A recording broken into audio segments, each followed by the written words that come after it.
Hello everybody, welcome to We Never Learn Season 2 Episode 6. 6? I think we're on 6. Anime Review. Hope you like Sensei like I do, because this episode was great. We'll get to it, but there was a lot of Sensei nudity, and you know what? I ain't gonna say anything one way or the other, but thumbs and all that. Content. Brilliant content.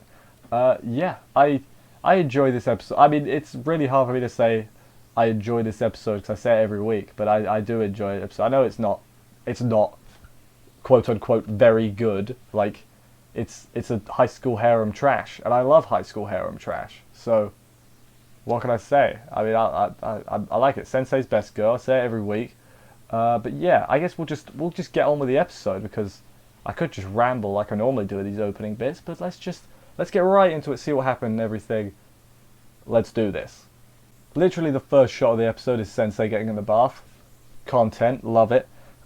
She's got no hot water, which, you know, relatable. If you've ever expected to have a hot bath and then be greeted with cold water, you understand her frustration, and I felt that. Relatable. So she goes to the public bath, which, you know, as you would, runs into Asumi and Yuiga going there as well, separately, might I add. Like they meet at like a tri-junction. Is that the right word? I don't think so, but I'll use it anyway. His siblings, who he's with, is like, Sensei, you should marry my brother. And you know what? Fine, I don't... it's not going to go that way, but it'd be fine if it did. Then, when they're changing, they steal her underwear from the locker room. Okay. The girls are in the sauna and there's an awkward silence and everything. They talk about Yuiga because that's the only thing they really have in common. That was pretty funny. Now they get in a cold bath and Sensei is very sensitive to the cold. She shivers and spooky scary skeletons spend. I buggered that. Let's just move on. Yuiga can hear them playing with each other, not like that, and recites some history events. He's like, 1905. The War of whatever. It wasn't 1905, it was earlier. It was like 1605. I don't remember. Maybe I should do better at history. I failed history. It wasn't... I mean, I only failed history because I stayed up late to watch E3. Probably not the smartest thing I've ever done, but, you know, E3 was good. Yeah, then his little sister went to go bother the girls, asked Sensei to marry him again. Sensei gets guilt-tripped into saying, oh, you know, maybe one day, someday, eventually, you know, and... So now the little sister's like, I'm going to go tell my brother, you said that. So she does. She runs after her. Never run in the swimming pool. It's not a swimming pool, but the point still stands.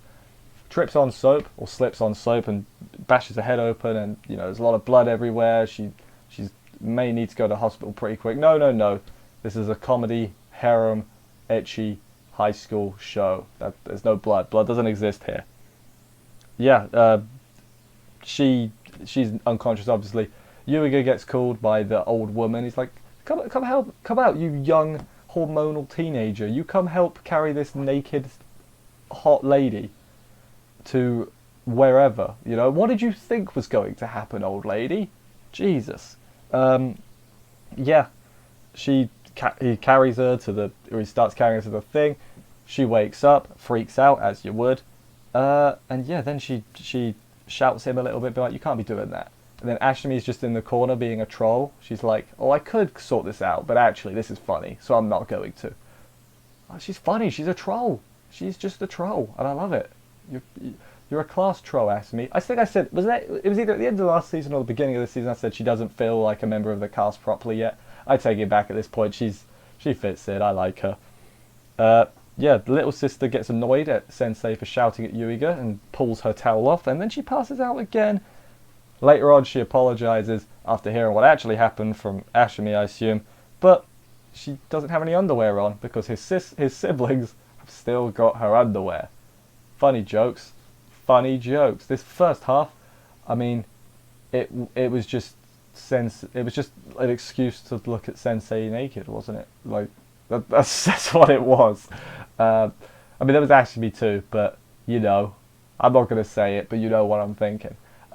Yeah, it was fine. There was some funny jokes in there, you know. I hope that the whole Sensei saying that she'll marry Yuiga thing comes back to bite her later. Like maybe they'll all be studying, you know, all the girls will be studying at Yuiga's house, and then his sister will blurt out like, "Hey, your teacher said she'd marry you," and then he'll be like, "What?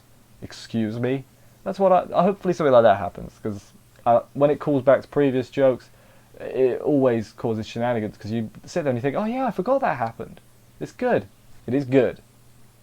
Second half of the episode is about mock interviews, and you know, interviews suck. I'll be the first to say it.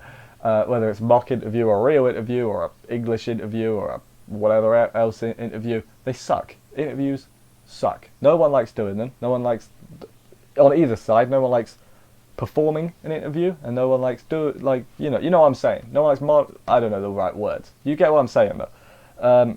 So yeah, they've got mock interviews, Ogata and Furuhashi. They're like, "Oh, we got the maths teacher. She's nice. She'll be nice to us in the interview." And then it's like, "Oh no, she was sick."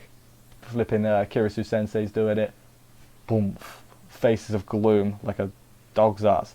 Sensei overwhelms Ogata and tries to flip her, but like, "You should do what are you good at, Ogata? You should do your maths and science instead," but way crueler than what I'm doing. She does the same to Furuhashi, but you know, reversed. It you know, it doesn't go well. Yuiga tries to cheer them up. He's like, "Let's go get some ramen or udon." It was udon, not ramen, different thing. But then Sensei's like, "You got to do it as well, Yuiga, because you want that scholarship," or not, recommendation is what it was, I remember. So you obviously have to do it as well. Immediately she fixes his posture. She's like, legs apart, back straight. I'm not going to do my back straight because I'll go above the camera, but that's fine. So then he's a bit scared, but then he's like, "Hang on a minute, I've seen ditzy kawaii Sensei. So here's what I'm going to do. I'm going to imagine her in a tracksuit so that she's less scary and I can focus easier." School swimsuit is not a tracksuit. Maid outfit is not a tracksuit. What else was there? Underwear. There was others as well. And then she ends up in a Chinese dress like Chun-Li. So, again, this show likes putting Sensei in a bunch of different outfits, and I am not going to complain. But yeah, then she asks something about, "Hey, what's your strength?" And she's actually being helpful. She like gives some actual good advice. And then she says, your strength is," I've got to read it, "recognizing what you can't do and then facing it and how to move on from there." And I'm like, yeah, that is what he's good at. Sensei gives good advice in that. And then she turns into a nun because outfits. And then after that, after he goes, she's like, "Those questions were nasty. Even my phone just vibrated. We'll leave it. Even she, you know, even adults don't know their strength. That's really thrown me, but I'm going to leave this in. It's fine. The strength." Post-credit scene, the girls are hardcore studying about interviews. Basically just stick it to Sensei. And then Ogata, someone keeps calling me. We'll leave this in. It's really unprofessional, but it's fine. We're almost done. Stick it to Sensei, and then Ogata, you know what, we're just going to do that. It doesn't exist anymore. It's in the video. It's fine. And then I've completely lost myself. Yuiga says like, "Huh, she's the only one other than my dad to say that to me." So, yeah, Yuiga likes Sensei best, confirmed. Not true. But yeah, like as I said, I enjoyed this episode. I enjoy every episode. Sensei focused episode. I'm maybe a bit biased. I think she's the best. So, what can I say? Anyway, this might be a bit short, but you know, this show doesn't require too much deep thought and all that. So, yeah. Thank you everybody for watching. I hope you enjoyed this review. If you did, consider subscribing and stuff for more reviews, liking, commenting as well. I promise I don't get interrupted by my phone all the time. This is a one-off thing. I do apologize for that, but yeah, it's fine. It's fine. We'll leave it. And if people want to, you know, whatever. I will see you next week for another episode of this. And bye, guys.